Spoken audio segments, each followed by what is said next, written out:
Boa noite, irmãos, que a paz e a graça estejam com vocês. Mais uma vez eu quero dizer que é uma alegria e um privilégio estar aqui com vocês, podendo dividir a palavra de Deus. Sem demora, abra comigo o santo livro em Gênesis capítulo 1, Gênesis 1.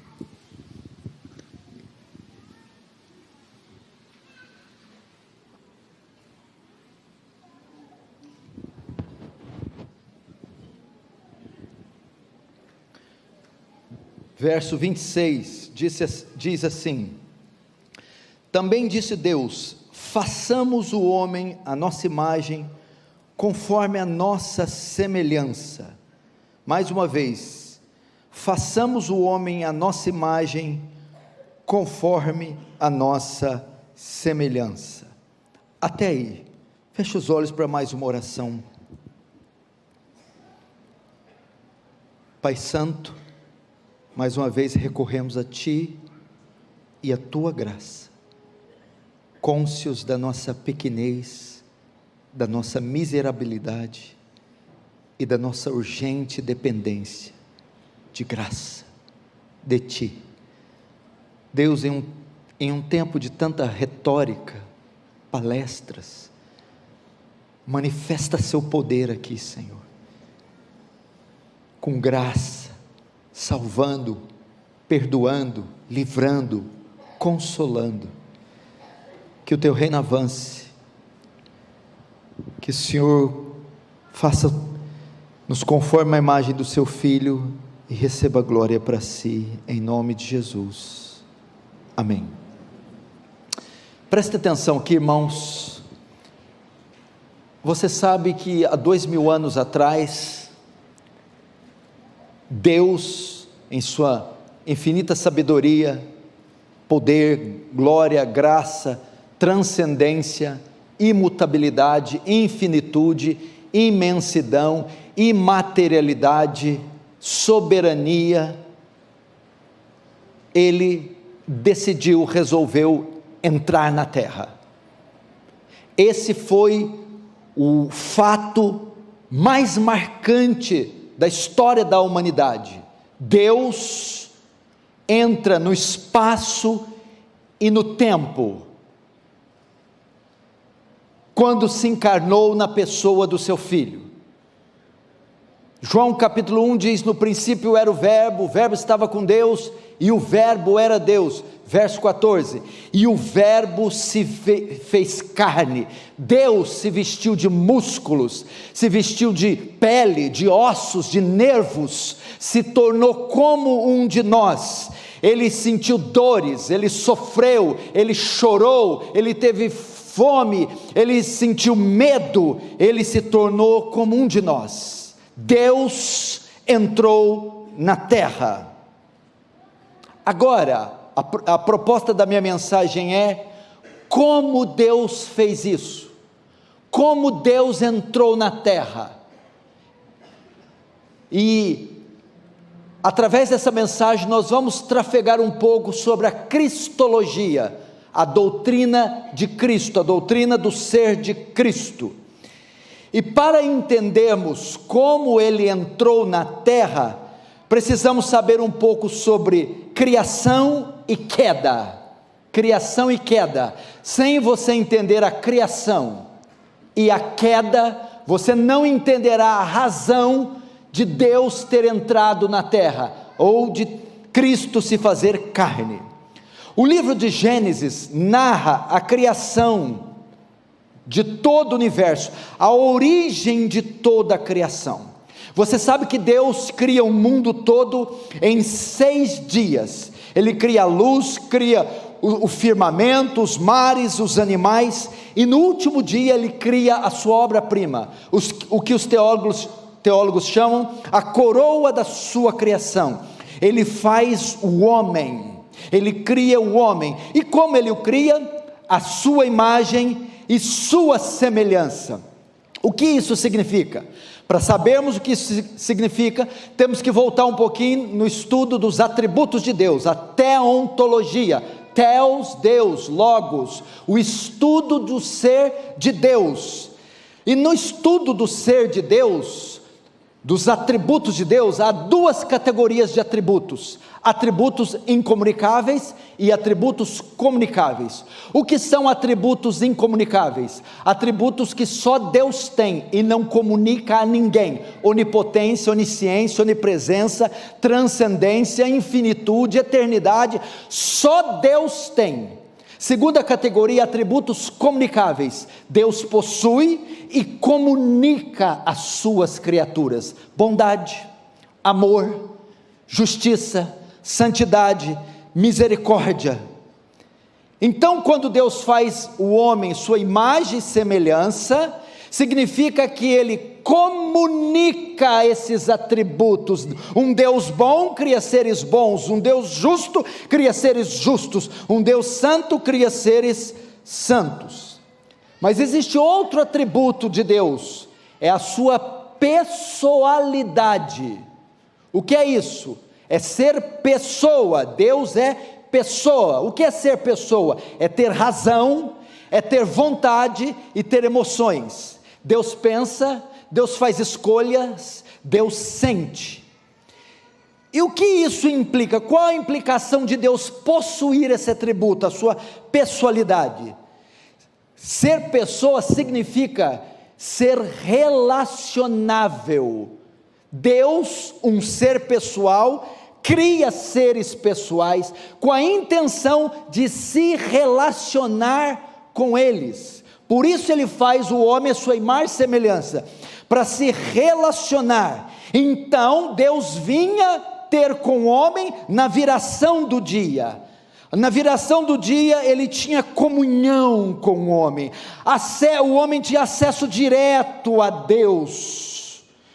Portanto, no início, o homem foi feito moralmente perfeito e sem pecado. Mas, conjunção adversativa, porém, entretanto, não obstante, o que acontece logo em seguida? Em Gênesis 3, temos um dos fatos mais fatídicos da história da humanidade. Ocorre a queda. Deus estabelece uma única lei no Éden e pede para ela ser obedecida. O homem o que faz? Desobedece. Tentado pela serpente, a mulher come do fruto, dá ao marido e nasce o pecado, e os olhos dele se abrem. O que ocorre? Nesse momento, essa imagem de Deus no homem, em latim imago Dei, ela é deformada. Essa imagem de Deus no homem é deformada. Uma ilustração: imagine um homem com uma motocicleta Big Trail, andando a 180 km na Marginal Pinheiros. Ele esbarra em um buraco ou em algum obstáculo, ele cai e se arrasta pelo chão por 200 metros, com o rosto sem capacete e todo o peito. Quando a ambulância chega para socorrê-lo, a hora que vira, aquele homem está todo desfigurado, deformado, ele está irreconhecível. Foi isso que a queda fez com o homem: o deformou, o transformou num animal deplorável, execrável, na criatura mais abominável que possa existir. E toda a criação foi junto, sofreu as consequências da queda. Primeiro, a maldição lançada sobre a serpente: maldita será entre os animais do campo. Segundo, a maldição foi lançada sobre a mulher: com dores darás a luz aos teus filhos, e o seu desejo será para o seu marido. Terceiro, a terra sofre com o pecado. A terceira maldição é lançada sobre a terra: cardos e abrolhos ela produzirá. E a quarta, a pior de todas, é lançada sobre o homem: a morte espiritual. Porque Deus diz: certamente o dia que comer dela, morrerás. Essa morte é demonstrada no fato de Deus banir o homem do Éden, e aquela comunhão que ele tinha com Deus é quebrada, e um abismo enorme entre Deus e o homem se abre. Isso pode ser melhor traduzido como: um estado de afastamento eterno de Deus, em um estado de condenação eterna. É isso que aconteceu com a queda. Trouxe culpa, violação da lei, deformou o homem, lançou debaixo de maldição e o condenou eternamente. Mas, olha ela aí de novo, a conjunção adversativa. As consequências da queda não se limitaram somente a Adão, mas também toda a sua descendência. Adão foi o nosso cabeça federal, de modo que todos que descendem de Adão, ou todos que descendem do mesmo casal, herdam de Adão o pecado. Entenderam? Por terem Adão e Eva pecado, é como se eles tivessem contraído em si o pecado, e todos então que nascessem de Adão e Eva, também herdariam o pecado seria transmitido para a herança de Adão. Romanos 5,12 diz, portanto, assim como por um só homem entrou o pecado no mundo, e pelo pecado a morte, assim também a morte passou a todos os homens, porque todos pecaram. Essa contaminação e sentença de Adão passou para todos os homens, Romanos 3,23, e todos pecaram e destituídos da glória de Deus estão, e a morte oriunda do pecado de Adão, matou todos os homens, e os colocou em estado de condenação eterna. Eles estão debaixo do juízo divino. E qual é a forma do juízo? Romanos 6,23, o salário do pecado é a morte. Que morte é essa? Deus então, o justo juiz, cria um local de punição para pecadores, chamado inferno.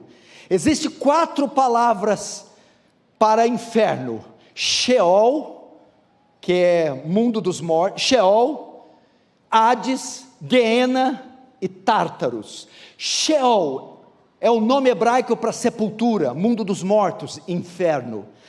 Hades é a transliteração grega do hebraico, Sheol, que quer dizer também sepultura, que quer dizer também inferno, ou estado intermediário onde estão os pecadores que morreram sem Cristo. Tártaro só ocorre uma vez na Bíblia, está nas cartas de Pedro, é o abismo onde estão aprisionados demônios, que só serão soltos na grande tribulação. E a palavra que mais resume, define o que é o inferno, é o Guiena, usada por Jesus. O que é Guiena? É um composto de 2 palavras, Guerinom, vale de Rinom. Por que Jesus usou Guiena, ou Guerinom, vale de Rinom, para se referir ao inferno? No Antigo Testamento, o vale de Rinom era um vale onde o perverso rei Manassés sacrificou seus filhos ao deus pagão Moloque, queimando-os vivos. No tempo de Jeremias era chamado Vale da Matança, e na época de Jesus, o Guiena era o lixão da cidade de Jerusalém. Muito lixo era atirado lá, e qual era a forma de acabar com o lixo? Semelhante aos dias de hoje, tinha que incinerar o lixo, tacar fogo. E o que tinha entre o lixo? Tinha comida, madeira, restos orgânicos, e tinha também cadáveres de animais, pedaços de cadáveres humanos, e cadáveres humanos comidos de bicho. Como a quantidade de lixo que o lixão de Jerusalém recebia era muito grande, não dava tempo do fogo apagar. Por isso Jesus disse, o inferno é o Guiena, onde o fogo não se apaga, a ferida não cicatriza, e o verme não morre. É para lá que irão os pecadores. É isso que aconteceu com os homens, em razão da queda, e esse é seu estado. Romanos 1,18, a ira de Deus se revela contra toda a impiedade e perversão dos homens, que detém a justiça, que detém a verdade pela injustiça. Esse é o estado dos homens. Preguei sobre isso ontem em nossa igreja.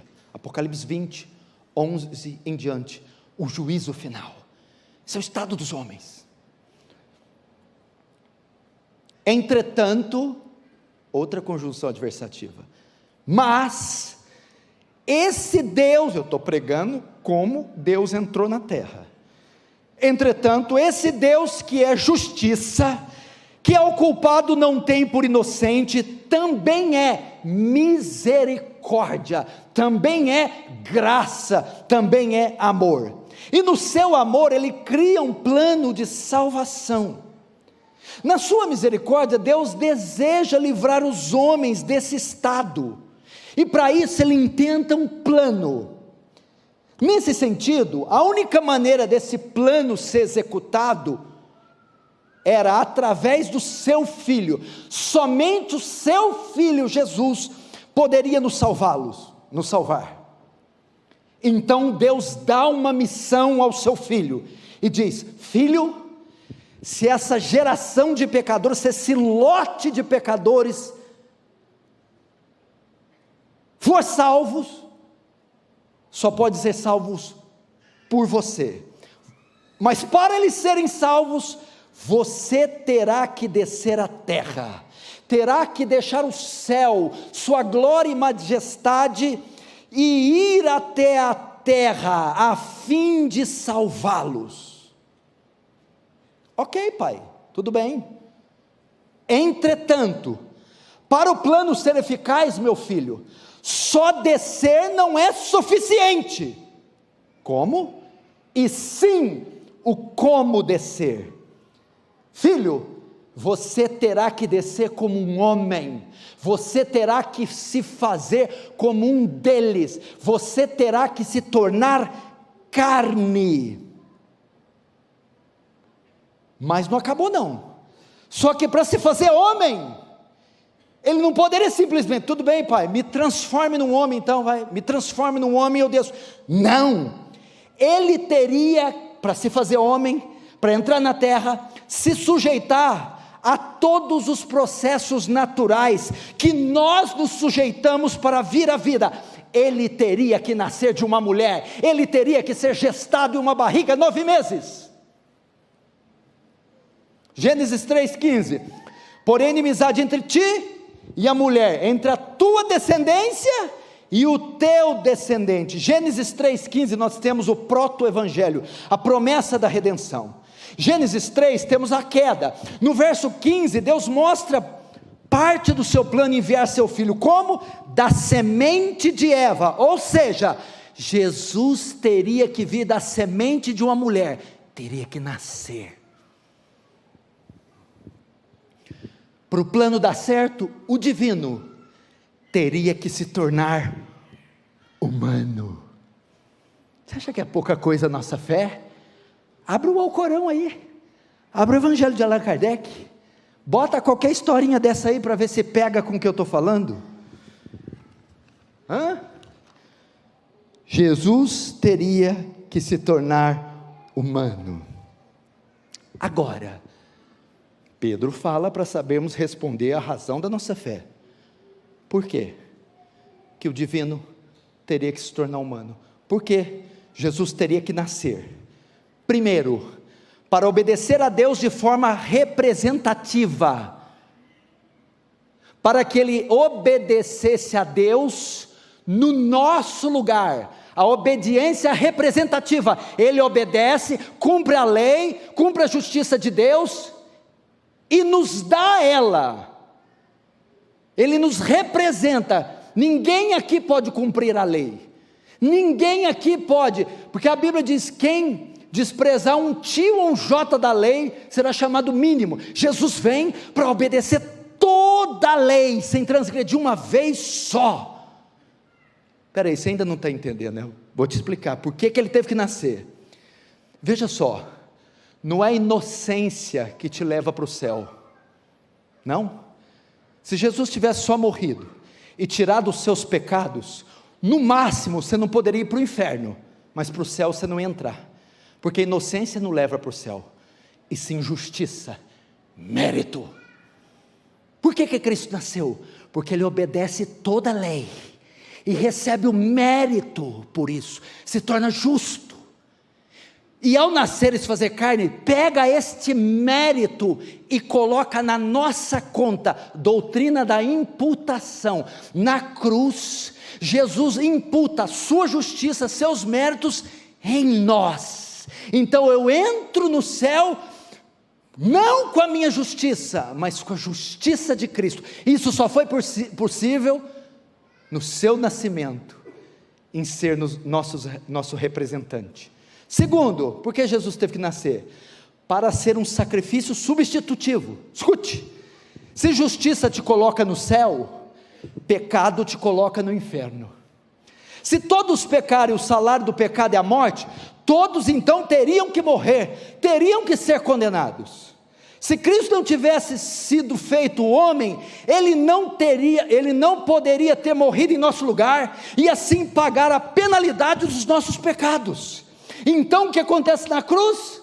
Doutrina da dupla imputação, de modo que enquanto a justiça de Cristo é imputada sobre nós, o nosso pecado é imputado sobre Cristo, e isso só pode ser feito através da sua encarnação.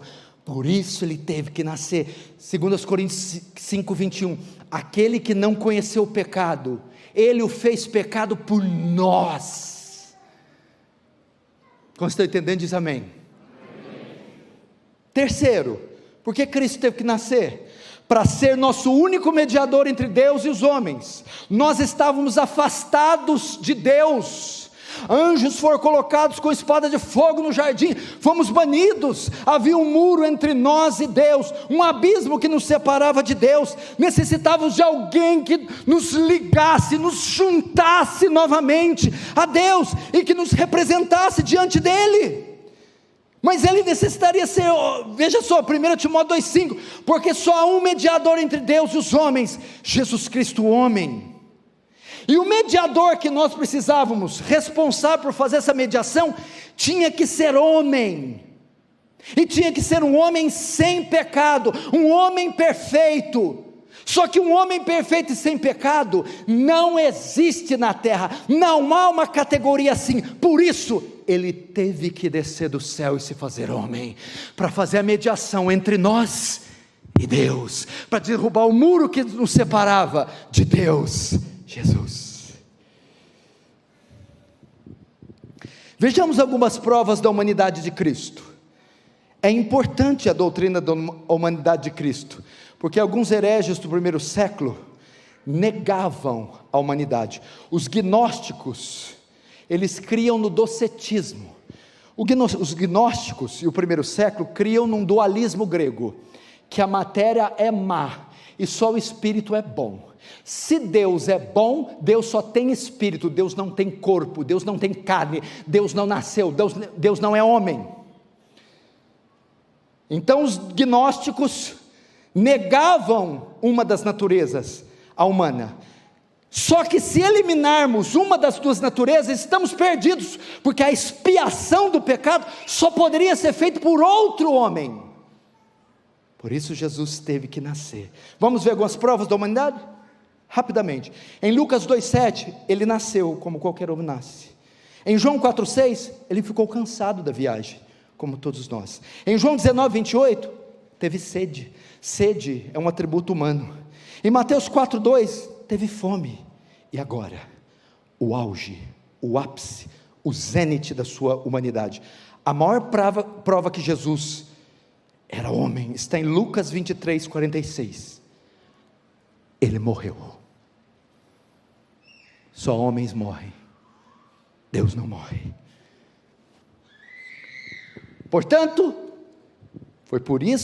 foi assim que Deus entrou na terra. Mas não é bem assim não é tão simples assim não. Ele tinha que nascer, mas não podia nascer de qualquer jeito também, não. Primeiro, ele tinha que descer do céu. Segundo, tinha que se fazer homem. Terceiro, tinha que se fazer homem da forma que qualquer homem nasce. E 4, esse nascimento não podia ser como o nosso, tinha que ser um nascimento virginal, Outra doutrina que não podemos esquecer, que começou a ser atacada de novo. O que é a doutrina do nascimento virginal de Cristo? Cristo nasceu de uma virgem, sem a participação do marido. Jesus nasceu de forma sobrenatural. Mateus 1,18, o Espírito Santo te cobrirás, e aquele que nascer de ti, nascerá do Espírito Santo. Ok, ele tinha que vir, tinha que nascer, mas tinha que ser um nascimento virginal. Por quê? Primeiro, porque só dessa forma, por que ele teve que nascer de uma virgem? Porque isso torna possível ele ter vindo na terra sem a herança de Adão, sem a transmissão do pecado de Adão. Se ele tivesse vindo da mesma forma que nós viemos, o pecado de Adão que chegou em José e Maria, seria transmitido para ele. O fato dele nascer de uma virgem, nascer do Espírito Santo, exclui dele a transmissão do pecado de Adão. Por isso, ele teve que nascer de uma virgem. O que mais nós aprendemos? O nascimento virginal nos ensina que a obra da salvação é exclusiva do Senhor. O que é isso? Pela graça sois salvos, por meio da fé. Isso não vem de vós, é dom de Deus. Não vem de obras para que ninguém se glorie. O fato dele nascer de uma virgem mostra que a obra da salvação é exclusiva de Deus. Deus prometeu que salvaria em Gênesis 3,15, porém Deus cumpre essa promessa através do seu poder, e não através de dons humanos ou participação humana. Por isso ele nasceu de uma virgem. Terceiro,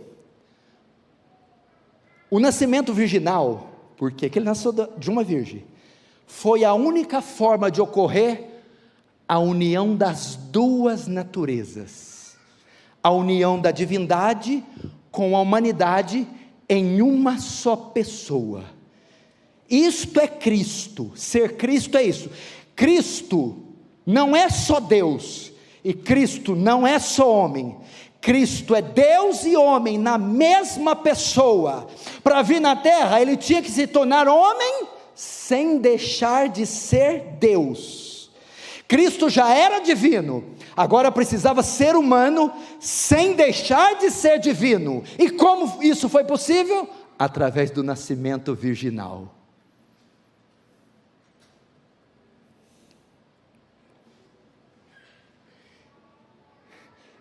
E é isso, veja só, é isso que o Concílio de Calcedônia, veja só, a primeira batalha teológica nos primeiros séculos foi cristologia. Calcedônia resolve isso no século IV a.C., na chamada união hipostática. O que é isso? As duas naturezas, 100% humana e 100% divina, coexistem juntas, na mesma pessoa, sem se misturar. União hipostática. Isso é Cristo. Por que é importante trazer novamente a doutrina da união das duas naturezas? Porque no primeiro século os docetistas criam que Jesus é só divino e não humano, heresia. Depois vieram os arianos, de um clérigo chamado Ário, que ensinava Jesus é só humano e não divino, heresia. Depois tivemos o apolinarismo, que dizia, não, ele é humano e divino, só que é mais divino do que humano, é 75% divino, 25% humano, heresia. Depois tivemos o eutiquianismo, que Jesus não é nem humano nem divino, é humano e divino, misturou, saiu uma terceira coisa, é Jesus. Mentira. Concílio de Calcedônia, século V a.C., definem isso como união hipostática. As duas naturezas, divina e humana, coexistem juntas, sem se misturar. Você quer ver a prova disso? Na Bíblia, em um só versículo, em Marcos capítulo 5, Jesus está viajando de barco com os discípulos. De tão cansado que está, dorme, humano. Quando os discípulos acordam, repreende a tempestade, divino. Humano está cansado, divino diz, mar, cala-te. Esse é Jesus. Vamos ver as provas da divindade de Jesus? A palavra grega, theos, ela é atribuída a Deus, ok? No grego, Theos é Deus. Mas em João 1:3, a palavra Theos, que é uma palavra atribuída só a Deus, também é atribuída a Cristo. No princípio era o verbo estava com Deus, e o verbo era Theos, Deus. A outra palavra que se usa no grego para se referir a Deus é Kyrios, que é Senhor. Essa palavra também é atribuída a Cristo. Lucas 2:11, pois na cidade de Davi vos nasceu hoje o Salvador, que é Cristo, o Kyrios, Senhor. Jesus é Deus. Agora, você tem que saber responder a razão da sua fé. Por que Jesus também, por que era necessária a divindade de Cristo? Veja só, porque só a humanidade não era suficiente. Só alguém que fosse um Deus infinito poderia arcar com a penalidade de todos os pecadores, de todos os que crescem. Só um Deus poderia fazer isso. Um homem não podia pagar essa penalidade. Naquela cruz, a ira de Deus foi despejada sobre Jesus, e um homem só não suportaria receber toda a ira e ressuscitar no terceiro dia. Por isso, aquele que morreu na cruz foi homem, mas também foi Deus, porque ele, como homem, morreu, como Deus, ressuscitou no terceiro dia. Por que era necessária a divindade de Cristo? Porque em Jonas 2:9 diz que a salvação vem de Deus, só Deus pode salvar, por isso Cristo era Deus. Estou terminando já. Não fique nervoso e não olhe no relógio. Mas não teve só isso não. Ele teve que, para salvar, ele teve que descer do céu. Para salvar, ele teve que descer do céu e se fazer homem. Para salvar, teve que descer do céu e se fazer homem, mas dos meios naturais como o homem vem. Para salvar ele teve que descer do céu, se fazer homem, pelos meios naturais, mas nascer de uma virgem. Para salvar ele tinha que descer do céu, se fazer homem, nascer de uma forma natural, de uma virgem, sem deixar de ser Deus. Mas tem outra coisa também, o fator tempo. Ele não podia descer a hora que ele queria não.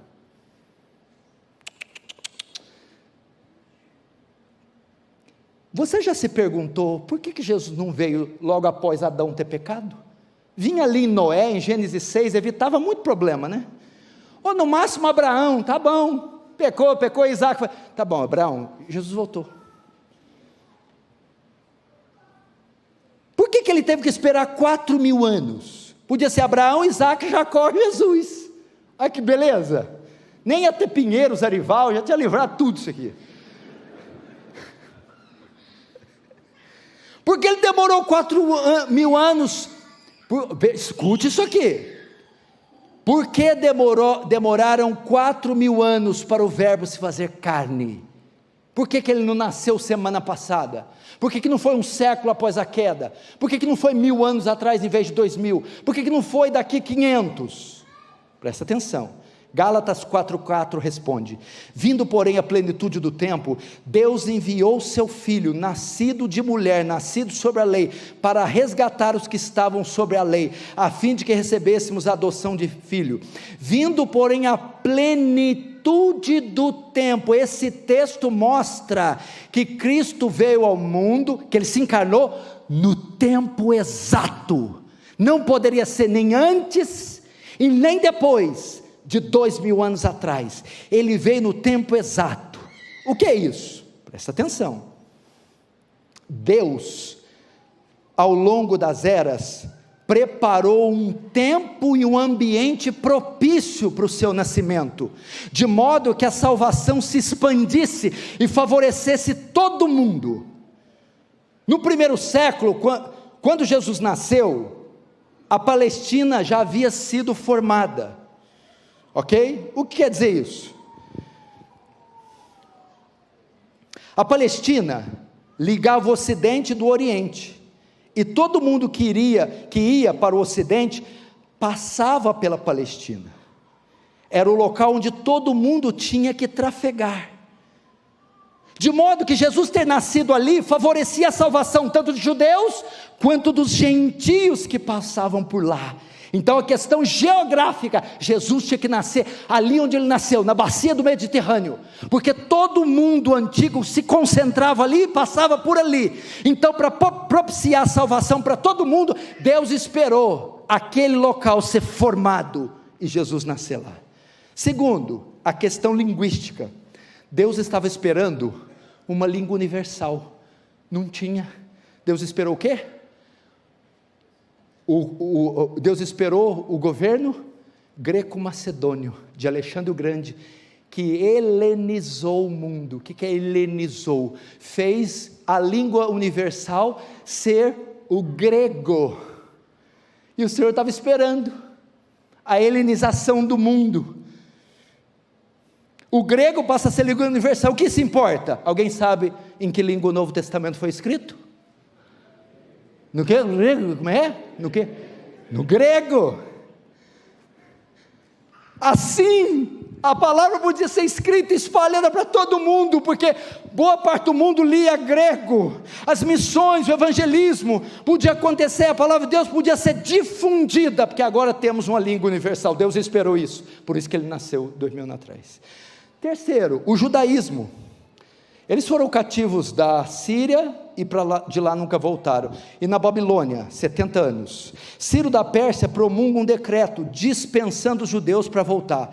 Aí acontece a chamada diáspora, dispersão, porque muitos judeus não voltam, mas se espalham pelo mundo. Deus estava esperando enviar judeus para todo mundo. Por quê? Porque eles ajudariam na recepção do evangelho. Os judeus eram o único povo monoteísta da época. Então a ideia de um Deus só soberano. Segundo, os judeus ensinavam a expiação de pecados mediante a sacrifício animal, a ideia de expiação. Terceiro, a obediência à lei. Quarto, a vinda de um Messias. Quando Paulo, os apóstolos foram pregar, o ambiente já estava favorável por causa do judaísmo. De politeísmo já se ensinava monoteísmo, já se ensinava que pecado era expiado mediante a sacrifício. Então Deus esperou a diáspora dos judeus. E quarto, o Império Romano. Jesus esperou o Império Romano crescer. O Império Romano vence o greco-macedônio 100 a.C. e Jesus nasce no auge do Império. Por quê? Porque o Império Romano passa a dominar o mundo inteiro e ele promulga a Pax Romana, a paz romana.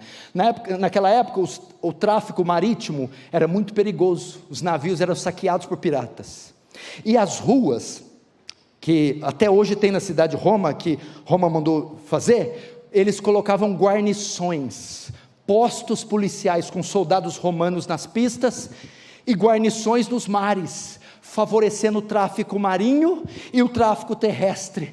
As 3 viagens missionárias de Paulo foram feitas por onde?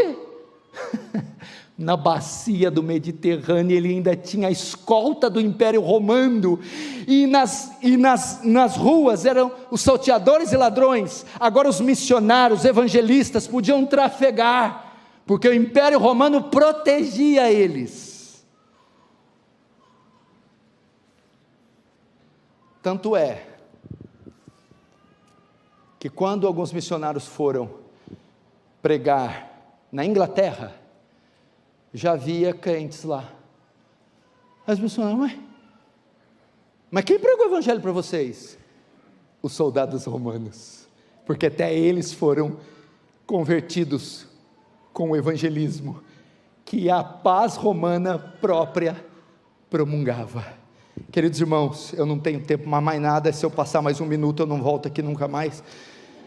Foi por isso que foi assim que Deus desceu na terra. Esse foi o plano, foi por todos esses processos maravilhosos, e eu poderia terminar. Ele fez tudo isso baseado em João 3,16, vamos falar? Porque Deus amou,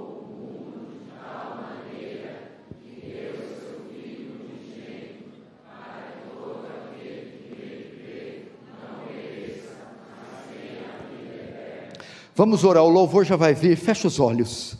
Querido Deus, obrigado por ter descido, obrigado por ter se sujeitado à encarnação, à morte, todas essas coisas, se fazer pecado e maldição, e aqui estamos hoje, por causa dessa obra espantosa. Que seu nome seja louvado, Senhor, seja exaltado, engrandecido, que nós venhamos nos curvar diante de tão maravilhosa obra, que os seus filhos passem a ter um apreço ainda mais elevado por Ti, no nome do Senhor Jesus, amém.